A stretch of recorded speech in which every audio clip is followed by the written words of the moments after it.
बोलिए। जी, मैं ग्रामीण विकास विभाग में कार्यरत हूँ अभी सर। किस विभाग में कार्यरत हैं? ग्रामीण विकास विभाग। ओके।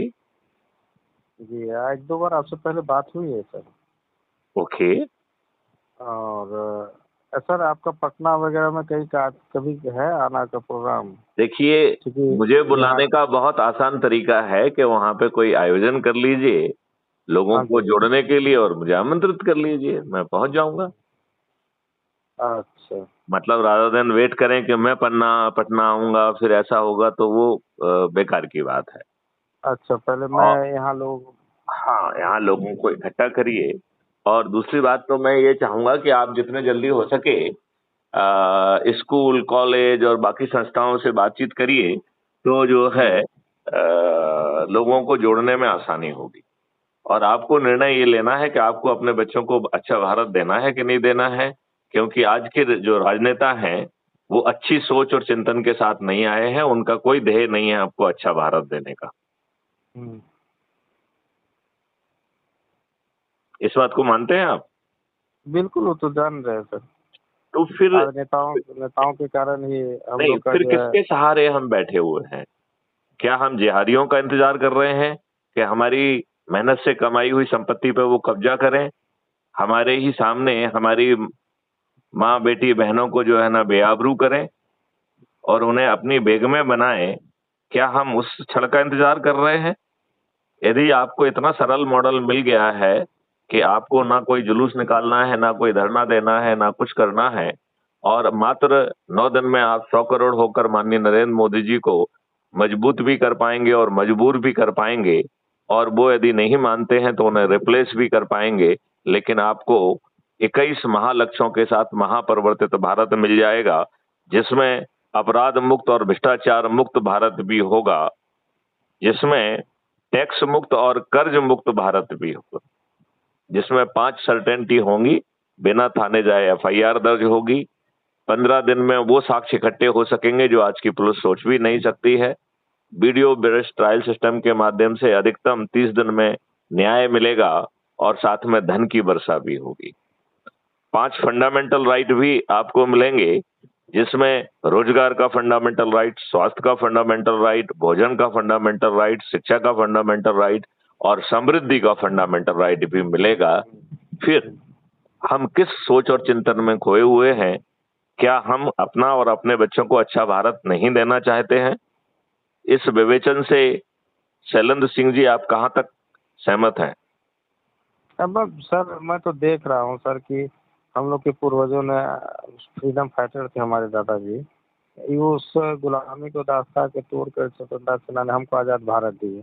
और हम जो देख रहे हैं कि सब नेताओं के कुकृत्य के कारण मेरी बच्चे को सरकारी स्कूल में शिक्षा नहीं दी जा रही है। बेरोजगार अभी घूम रहे हैं और यदि हम लोग नहीं जागेंगे तो आने लेकिन वाले बच्चे को तो लेकिन ले, बिल्कुल नहीं ले, मिलेगा। लेकिन माननीय शैलेंद्र सिंह जी, यदि आपके बच्चों को रोजगार का मौलिक अधिकार मिले, सिस्टम आके समझे कि आपके बच्चों को क्या हुनर है, क्या वो है, और उनके हिसाब से उनकी कंसल्टेशन में आपको शिक्षा और हुनर देकर, आपको एडवांस टूल्स देकर, उसमें आपको सिद्धस्त बनाते हुए टीम बनाकर राष्ट्रीय संपदा के निर्माण में लगा दिया जाए, तो आपको कहीं पर रोजगार मांगने की जो है ना एम्प्लॉयमेंट मांगने की भीख नहीं मांगना पड़ेगी। आप जो है इस पूरी प्रक्रिया में भोजन भी पा सकेंगे, स्वास्थ्य भी पा सकेंगे, शिक्षा भी पा सकेंगे और समृद्धि भी पा सकेंगे। इसमें कोई संदेह है?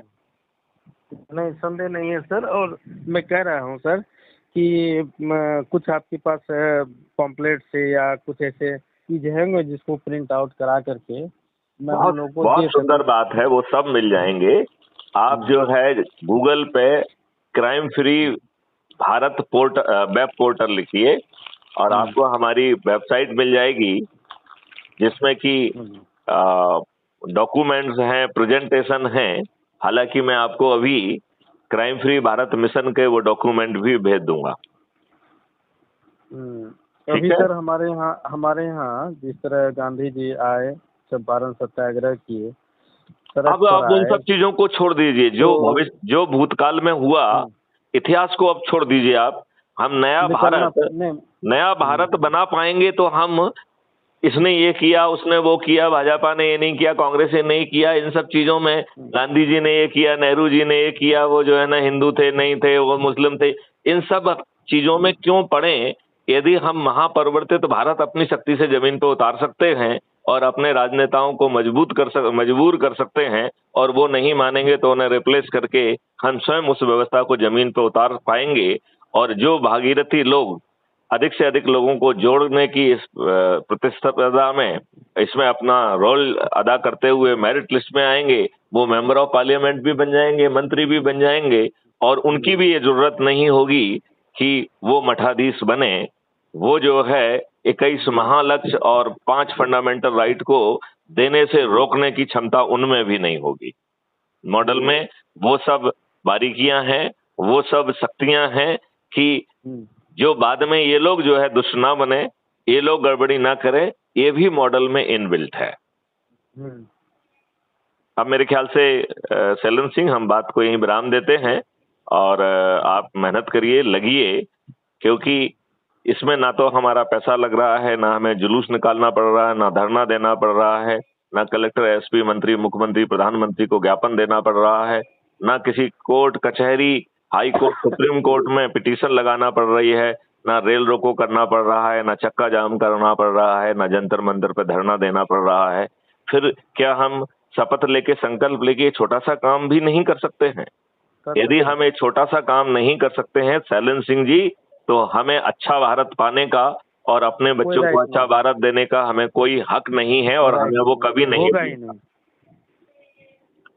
बात मान रहे हैं? उसका ना बिल्कुल सर, तो मैं ना उसको प्रिंट आउट करा करके हाँ एक स्मरण में हो सकता है कि एक छोटा सा मैसेज जो है ना सर उस कोड का, जो जिसे गूगल से हम निकाल पाए, ठीक है, उसको हम निकाल के हम आपको जो है वो लिंक विंक भेज देते हैं, आपको कुछ नहीं खोजना पड़ेगा। ठीक है, चलिए, जय हिंद, जय भारत, वंदे मातरम, जय गुरुदेव।